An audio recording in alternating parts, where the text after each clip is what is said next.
दोस्तों, प्राचीन काल से ही मनुष्य के कार्य के अनुसार उनके आत्मविश्वास वृद्धि हेतु उन्हें पुरस्कृत किया जाता रहा है और यह सिलसिला आज भी कायम है, जहां मनुष्य अपने कर्म क्षेत्र के योगदान पर तरह तरह के पुरस्कारों से पुरस्कृत होता है। और ऐसे ही एक पुरस्कार से नवाजे गए हमारे माननीय प्रधानमंत्री नरेंद्र मोदी जी। सदीनामा का 26 अप्रैल 2022 का संपादकीय बधाई हो दीनबंधु दीनानाथ प्रधानमंत्री जी को संपादकीय के माध्यम से उनके उपलब्धि पर बधाई देता है। उप संपादक सुमिता चक्रवर्ती संग आप भी संपादकीय सुने और अच्छा लगे तो लाइक और शेयर करें और चैनल के साथ जुड़े रहने के लिए चैनल को सब्सक्राइब करें। तो आइए अब संपादकीय सुनते हैं और हम सब मिलकर नरेंद्र मोदी जी को बधाइयाँ देते हैं। दीनानाथ मंगेशकर खुश होंगे कि उनके नाम का पुरस्कार देश के दूसरे दीनबंधु नरेंद्र भाई मोदी को मिला है। दीनानाथ जी के नाम से यह पुरस्कार उनकी बेटी स्वर्गीय लता मंगेशकर द्वारा बनाए गए ट्रस्ट ने स्थापित किया है। यह पुरस्कार हर साल केवल एक ऐसे व्यक्ति को दिया जाना है जिसने राष्ट्र, उसके लोगों और समाज के लिए पथ प्रदर्शक, शानदार और अनुकरणीय योगदान दिया है। इस लिहाजा से इस पुरस्कार के लिए मोदी जी से बेहतर पात्र और कौन हो सकता था। शुरू में मुझे लगा कि यह पुरस्कार संगीत में योगदान के लिए देने का निर्णय हुआ होगा, लेकिन मैं गलत था। यह पुरस्कार स्थापित भले ही लता जी और उनके पिताजी की स्मृति में किया गया हो, लेकिन इसका संगीत से कोई लेना देना नहीं है। इसका एक व्यापक उद्देश्य है। पुरस्कारों में भाई भतीजावाद नहीं चलता। फिर भी पहला पुरस्कार देते हुए ट्रस्ट ने भाई भतीजावाद की अवहेलना नहीं की और इसके लिए लता दीदी के धर्म भाई नरेंद्र दामोदर दास मोदी को इसके लिए चुना। इसलिए ट्रस्ट और नरेंद्र दामोदर दास मोदी दोनों को हार्दिक बधाइयाँ। इस देश में पुरस्कारों की बड़ी फजीहत इसलिए है कि जिसके नाम से ये पुरस्कार दिए जाते हैं उससे कोई पूछ नहीं सकता कि यह पुरस्कार किसे दिया जाए या नहीं। पुरस्कार किसी के नाम का होता है और देता कोई और है और लेता कोई और है। लता जी के नाम पर उनके जीते जी मध्य प्रदेश में सरकार ने पहला पुरस्कार देना शुरू किया था।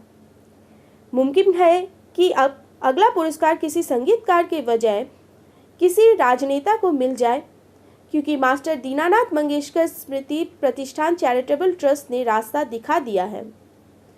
अब किसी पुरस्कार को पाने के लिए उससे जुड़ी विधा में पारंगत होना आवश्यक नहीं है। पुरस्कार दरअसल एक तरह की सामाजिक स्वीकृति होती है। मोदी जी ने राष्ट्र और समाज के लिए निस्संदेह पथ प्रदर्शक के रूप में शानदार और अनुकरणीय योगदान दिया है। उनका योगदान किस क्षेत्र में नहीं है, इसलिए वे ही इस पुरस्कार के सही पात्र हैं। हमारे यहाँ बहुत कम ऐसे पुरस्कार होते हैं जो किसी सही व्यक्ति को दिया जाता है। इस पुरस्कार को लेकर दूसरे लोगों के सीने पर सांप लौट रहा होगा तो लौटता रहे। अगले साल मुमकिन है कि यह पुरस्कार उद्धव ठाकरे को या अमित शाह को मिल जाए। उन्हें धैर्य रखना चाहिए। हमारे यहाँ साहित्य और पत्रकारिता में ढेरों पुरस्कार मिलते हैं। अक्सर पुरस्कार देने से पहले पात्र सुपात्र का चयन पूछ उठाकर निरीक्षण से किया जाता है। बिना आवेदन के तो गिने चुने पुरस्कार मिलते हैं और पद्म पुरस्कारों तक के लिए तो आप खुद आवेदन करें या फिर आपका नामांकन करें, तब ये पुरस्कार मिलते हैं। अच्छी बात यह है कि लता दीनानाथ पुरस्कार के लिए न किसी को आवेदन करना पड़ा और न किसी को नामांकन करना पड़ा। सब कुछ सर्वानुमति से हुआ। मुझे अंदेशा था कि यह पुरस्कार कहीं फिल्मी दुनिया के शहंशाह अमिताभ बच्चन को न मिल जाए, क्योंकि उन्होंने दीनानाथ नाम का एक जोरदार डायलॉग बोला था। लेकिन उन्हें कैसे मिलता? उन्होंने समाज और राष्ट्र के पथ प्रदर्शक के रूप में कौन सा काम किया है? पुरस्कारों को लेकर हमेशा से इस देश में राजनीति होती आई है। लता दीनानाथ मंगेशकर पुरस्कार इसका अपवाद है। इस पे पहले पुरस्कार के लिए राजनीति का मौका नहीं आया, क्योंकि ट्रस्टियों ने पहले ही नाम तय कर तमाम गुंजाइशें समाप्त कर दी। हमारे एक बेहद आदरणीय पंडित जसराज मरते दम तक ये राज नहीं समझ पाए थे कि उन्हें मध्य प्रदेश सरकार ने तानसेन सम्मान क्यों नहीं दिया। मैं खुद नहीं समझ पाया कि सरकारें उन लोगों को सम्मान कैसे और क्यों दे देती है जिनका राष्ट्र और समाज के बजाय केवल किसी एक परिवार और संगठन के लिए योगदान रहता है। अब ये तो लता दीनानाथ पुरस्कार है, हमारे यहाँ तो भारत रत्न जैसे पुरस्कार भी कई लोगों ने अपने गले में खुद डाल लिए। अटल जी को भी भारत रत्न पुरस्कार तब मिला जब वे उन्हें पहचानने के काबिल नहीं रहे। अब तो सम्मान कामकाज को देखकर मिलते ही नहीं हैं। अब राजनीतिक निष्ठाएं और विचारधाराएं ही सम्मानों और पुरस्कारों का आधार होती है। मेरे घर वाले अक्सर सम्मानों से मेरी दूरी को लेकर मुझे टोकते रहते हैं। उन्हें रंज होता है कि सरकार मेरी ओर देखती तक नहीं है और मेरे कनिष्ठों को चिन्ह चिन्ह कर पुरस्कार और सम्मान देती रहती है। मुझे तब घर वालों को समझाना पड़ता है कि मैं अपनी खेत की मूली हूँ, उनके खेत की नहीं। सब अपने खेत की मूली का ख्याल रखते हैं। हमारे एक अग्रज है उत्थान शर्मा जी, सम्मानों और पुरस्कारों को लेकर बहुत साफ साफ बोलते हैं। मैं ऐसे बहुत से लोगों को जानता हूँ जो सम्मान पाने के लिए कुछ भी करने को तैयार होते हैं, लेकिन हम आम लोगों में और ख़ास लोगों में बहुत फ़र्क होता है। खास लोग सम्मान की कामना नहीं करते, सम्मान उनकी कामना करते हैं। जैसे लता दीनानाथ मंगेशकर पुरस्कार ने मोदी जी की कामना की।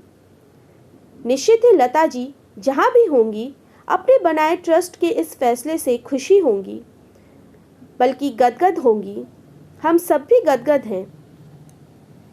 सम्मान होते ही मन को गदगद करने के लिए हैं।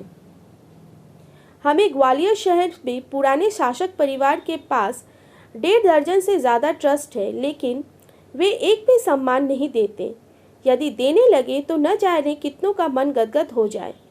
लेकिन ये ट्रस्ट सम्मानों के लिए नहीं, सामानों के लिए बनाए गए लगते हैं, ताकि सामान बेचे रहे कारधान से। बहरहाल लता दीनानाथ सम्मान के बहाने मैंने तमाम बातें कह डाली जिनकी कोई ज़रूरत नहीं थी। लेकिन जब कोई प्रसंग आता है तो मुझसे रहा नहीं जाता हस्तक्षेप किए बिना। निसंदेह यह मेरी बुरी आदत है, लेकिन आखिरी वक्त में क्या खाक मुसलमान होंगे। अब ना पुरानी आदत मुझे छोड़ सकती है और ना मैं पुरानी आदतों को छोड़ सकता हूँ। लता जी और उनके पिताजी की स्मृति में स्थापित यह सम्मान आगे भी सुपात्र को ही मिलता रहे, इस कामना से मोदी जी को एक बार फिर से बधाई। तो ये था दोस्तों 26 अप्रैल 2022 का संपादकीय बधाई हो दीनबंधु दीनानाथ। इसे लिखा है हमारे सह संपादक राकेश अचल ने। तो कल फिर मिलेंगे किसी अन्य विषय पर अगले संपादकीय के साथ। तब तक के लिए स्वस्थ रहें, सुरक्षित रहें। नमस्कार।